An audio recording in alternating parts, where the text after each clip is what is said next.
మహారాష్ట్రలోని బారామతిలో విషాదం చోటు చేసుకుంది. డిప్యూటీ సీఎం అజిత్ పవార్ ప్రయాణిస్తున్న విమానం క్రాష్ ల్యాండ్ అయింది. బారామతిలో ల్యాండ్ అవుతుండగా విమానం ఒక్కసారిగా కూలిపోయింది. దీని గురించి మరింత సమాచారం మా రిపోర్టర్ హారిక అందిస్తారు.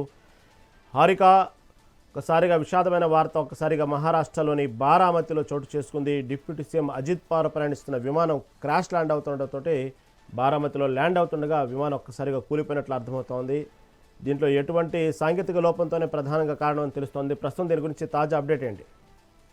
Right. Maharashtra deputy CM Ajit Pawar ప్రయాణిస్తున్న విమానం క్రాష్ అవ్వడం, అందులో దాదాపు ఇద్దరు పైలట్లు, ఇద్దరు సహాయకులు ఉండడంతోని పూర్తిగా ఐదుగురు అంటే సడన్గా అది ఎమర్జెన్సీ ల్యాండింగ్ చేయడంతోని అక్కడ దిగిన వెంటనే మంటలు చెలరేగడం, వెంటనే భారీ మంటలు చెలరేగి కాలి బూడిదయింది అని చెప్పేసి ప్రధానంగా తెలుస్తుంది. ఈ ప్రమాదంలో అజిత్ పవార్తో సహా ఐదుగురు తీవ్రంగా గాయపడినట్లు జాతీయ మీడియా చెప్తుంది.